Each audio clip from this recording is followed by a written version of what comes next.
Josh Fitzpatrick in our modern service at 11 o'clock and I are staying in the Gospel of Mark during the season of Lent. And we're having a lot of fun with this. We've challenged both of our congregations, or the ones who worship with us, to read through the Gospel of Mark during the season of Lent. It's pretty simple. Mark is the earliest gospel. And as I've said before, when Luke and Matthew wrote their Gospels, they had Mark sitting right there in front of them. So once you read Mark, you've read a good portion of both Matthew and Luke. And Mark is the shortest gospel, only 15 chapters.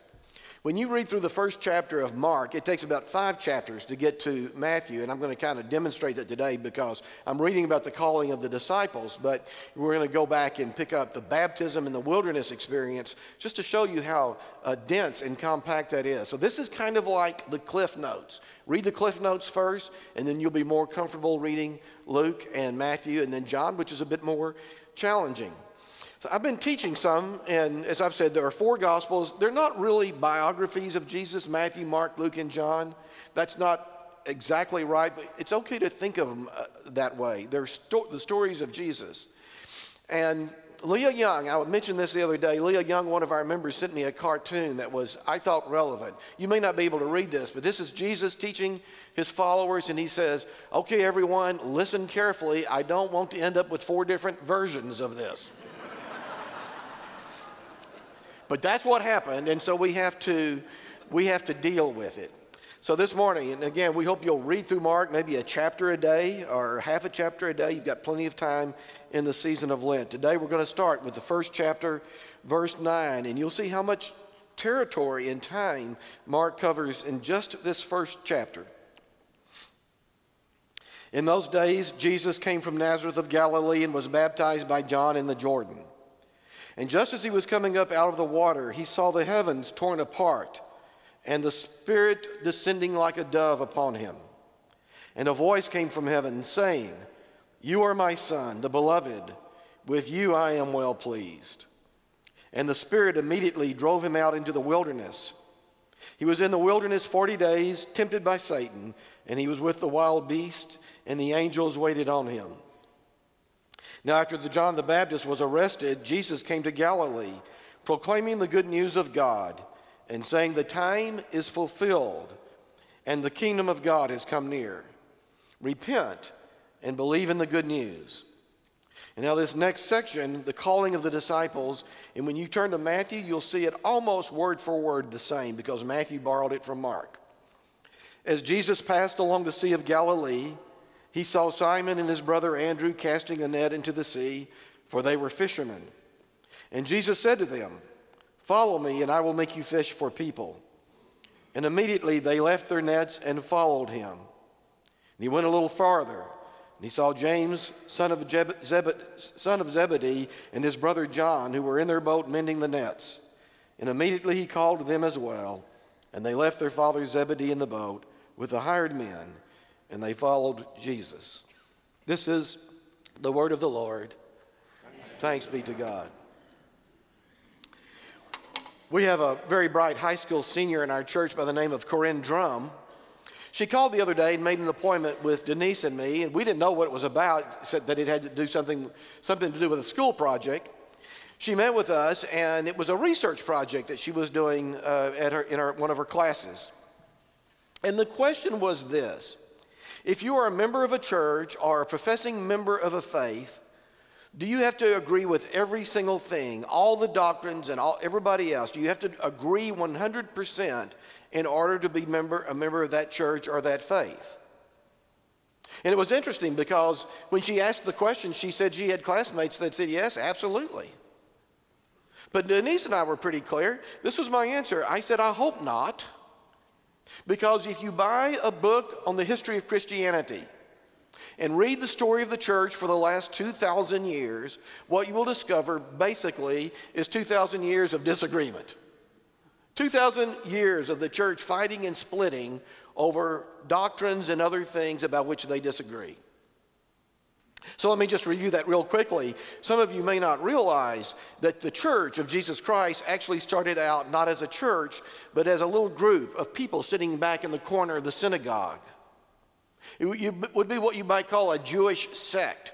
They were Jews who believed that Jesus was the Messiah. They didn't call themselves Christians. And then after a period of time, the church broke out because the Jews didn't want them there anymore. They thought there were too many differences in belief, and so they broke out and became the early church. And you can read about the early church in Acts, which is the first book in the Bible after the Gospels. And a lot about the church that you're going to read in the early years is about the persecution of the church. And nevertheless, the spread, the evangelism that took place in spite of the persecution. And then, I think maybe in the 3rd century AD, that's pretty close, Constantinople was the emperor of Rome, and he said, we're going to have a state religion, adopted Christianity, and suddenly Christianity went from being the persecuted church to being the official church in the West. But in the East, of course, there's the Eastern Orthodox Church, and then you get to the Reformation, Martin Luther, and the Protestants split off from the Roman Catholics. Until what you've got today are literally hundreds, probably thousands. We've splintered off into thousands of different churches and sects and faith. Of course, we don't agree with one another. We never have, we never will. My wife and I don't agree with one another when it comes to all the things, doctrines in our faith, the things about our religion. So that's the answer to that. Well, you don't have to agree with everyone or with everything in order to be a follower of Christ.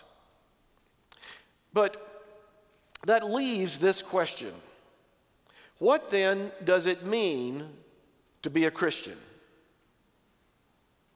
And quite frankly, that's a very important question for every single one of us. We have this class at Christ Church. Many of you know we have been very opening and welcoming of people who have doubts, agnostics, even atheists. And we have this class called the Come As You Are class. And several of the people in that class openly question the tenets of faith. And we welcome that. We want people to be thinking about it. Then a lot of times, you've heard me say before, a lot of us are nominal Christians. We grew up as Christians, but we've never really made a strong commitment to it. And then even people who are strong people of faith have doubts. We talk about that all the time. It's normal to have doubts if you're a Christian. And so this question, it's an important question. What does it mean to be a Christian? And there may be different ways of answering that question, but this morning we turn to Mark and we read about the calling of the disciples. And to me, the answer in Mark and in Luke and Matthew is so utterly clear. Being a Christian means making the decision to follow Christ. That's it. That simple, that easy on the one hand, that difficult on the other hand. It simply means making the decision to be a follower of Christ. But let's talk about what that looked like when you start dissecting this story we read about the calling of the disciples. Did you notice the negotiations that took place? You didn't, because there were none. The job interview, there was none. Jesus didn't ask the disciples, do you know who I am? Jesus didn't ask the disciples, do you believe I'm the Son of God? The disciples didn't ask Jesus, who are you? If you read through the Gospel of Mark, it'll be clear that the disciples had no idea whatsoever that Jesus was about to lead them on a journey that would take them to Jerusalem and the cross. It's really a remarkable story. Jesus just simply called them, and they put down their nets, and they followed him. No negotiation, no calculation. We'd love to believe that there's some kind of calculation by which you could arrive at faith. You could arrive at a conclusion that Jesus Christ is Lord. I hear these days about algorithms. I don't really know what an algorithm is, honestly, but evidently it's some kind of a scientific formula that allows you to arrive at the right answer. There is no algorithm for determining who Jesus is to you. The disciples did not so much arrive at a conclusion, they arrived at a decision. And I would even go so far as to say that it was a non-rational decision. That doesn't mean it was an irrational decision. We should always be thinking about the meaning of faith, the meaning of Christ in our lives. But it was a non-rational decision in the sense that they really didn't have enough information to make the decision. They just made it.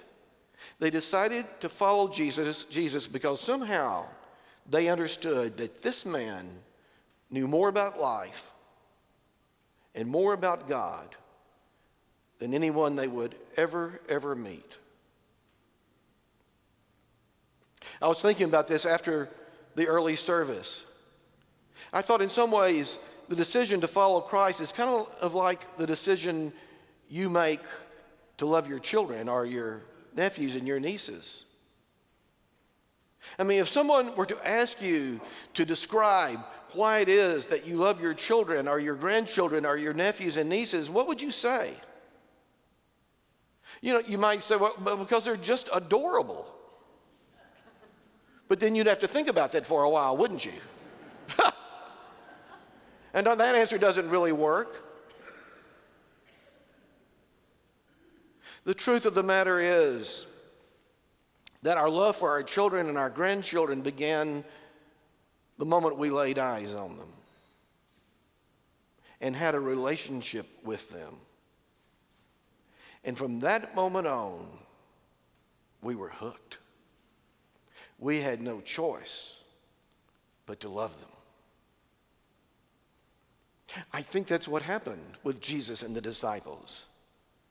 They laid eyes on him and they were hooked. It wasn't a conclusion. It wasn't a formula. It was a non-rational decision. They didn't really have enough information, but somehow they knew that if they followed this man, he would take them in the right path on their journey of life. And I'll just have to say that that's the business we're in. Because every one of us here this morning, every one of us, you might be an agnostic or an atheist, really major questions. You might be a person of pretty deep faith, but you have your doubts. You may be what I call a nominal Christian, a Christian in name only. You were raised as a Christian, but you've never really had that deep, committed relationship with Christ. Ultimately, you can't rationalize yourself into it. You just have to make the decision to follow Jesus. And ultimately, you will fall in love with Jesus.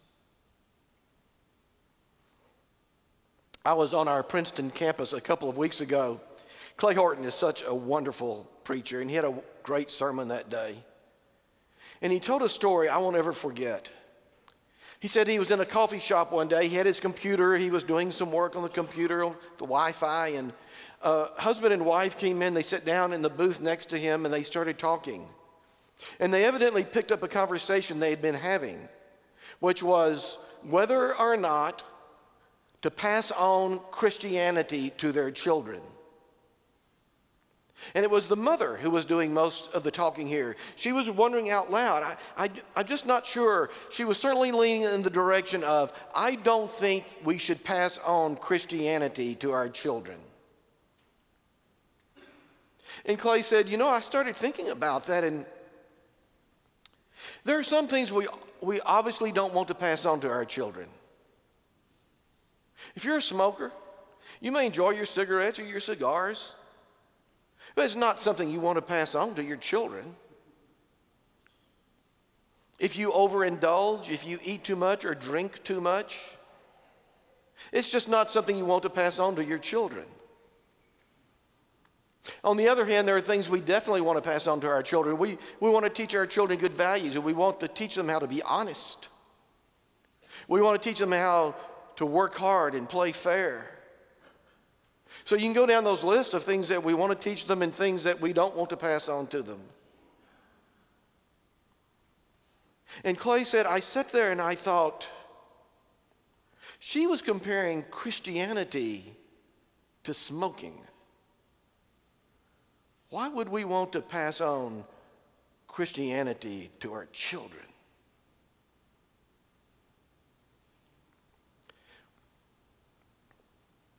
It is amazing to me how common you find that kind of thinking in today's world. And maybe it's time for us to wake up and think about Christ walking into our lives and calling us and making that decision once again. It's not really a rational decision, it's a non-rational decision to just make the decision to follow Jesus with all our heart, mind, soul, and strength. And for God's sake, make the commitment to pass it on to the next generation.